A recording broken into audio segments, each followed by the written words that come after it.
ಇವು ಎಲಿ ತಿನ್ರಿ, ಹಾಂ ಸರ್. ಎಲ್ಲಾ ಮಸಾಲೆ ಇದ್ರಾಗ ಐತಿ.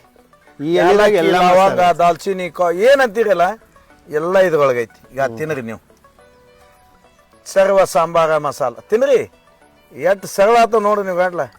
ಇದು ತಿನ್ನಿಸಿ ನಿಮ್ಗೆ ಚಾದ ಏನೂ ಕುಡಿಸ್ಬಾರ್ದು ಏನ್ರಿ, ಯಾಕಂದ್ರೆ ಇದು ತಿಂದದ್ದು ಹಂಗೈತಿ ನೋಡ್ರಿ. ಎಲ್ಲ ಏನು ಅನ್ಕೋತೀರಿ ಅನ್ಕೋರಿ, ಅದು ಹಂಗತ್ತೈತಿ. ಎಲ್ಲ ಥರ ಮಸಾಲೆ ಎಲ್ಲ ಮಸಾಲೆ ಏನು ಬರ್ರಿ.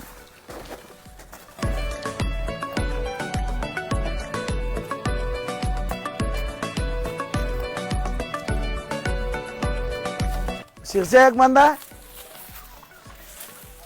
ದಿನಾಗ ಒಂದು ಎಲೆ ಕೊಟ್ರು ಸರ್ವ ಸಾಂಬಾರ್ ಅಂತೇಳಿ. ಸರ್ ಇದ್ರಾಗ ನೀವು ಏನು ಅನ್ಕೋತೀರಿ ಆ ಟೇಸ್ಟ್ ಕೊಡ್ತದೆ ನಿಮಗೆ. ಈಗ ನಾನು ತಿನ್ಲಾಕ್ತೀನಿ, ಬಟ್ ಎಲ್ಲ ನಮ್ಮ ಪ್ರಕೃತಿ ಒಳಗೆ ಐತಿ ಔಷಧಿ, ಎಲ್ಲ ರೀತಿ ಸಾಂಬಾರು ಪದಾರ್ಥದ ಎಲ್ಲ. ಸೊ ಇದನ್ನ ನಾವು ತಿಳ್ಕೊಬೇಕು, ನಾವು ಈ ರೀತಿ ಮಾಡ್ಕೋಬೇಕು. ಅದಕ್ಕಾಗಿ ಇದೊಂದು ವಿಡಿಯೋ ಮಾಡೋದು. ನೋಡ್ರಿ, ಅಮೃತ್ ನೋನಿ ಟಿ ವಿ ಒಳಗೆ ನೋಡ್ತೀರಿ ನೀವು, ಹೌದ್ರಿ? ಹೌದಲ್ರಿ? ನಮ್ಮಲ್ಲಿ ಗಿಡ ಐತಿ, ಇದಕ್ಕೆ ವಜ್ಜಾಗಂಗೆ ಕಾಯಿ ಆತಾವ.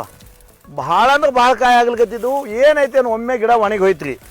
ಮನೆಗೆ ಹೋಗೋಣ ಎಲ್ಲ ಚಾಟ್ನಿ ಹೊಡ್ದೀನಿ. ಚಾಟ್ನಿ ಹೊಡ್ಯಾನ ಎಲ್ಲ ಗಿಡ ಚಿಗಿರ್ಲಿಕತ್ತದ. ಈಗ ಇನ್ನೊಂದು ಕಟ್ ಮಾಡ್ಬೇಕಾಗ್ಯದ. ಹೊಳ್ಳಿ ಮತ್ತೆ ಚಿಗತ್ ಪುನಃ ಜನ್ಮ ಬಂದೈತಿ ಇದಕ್ಕೆ. ಇನ್ನೊಂದು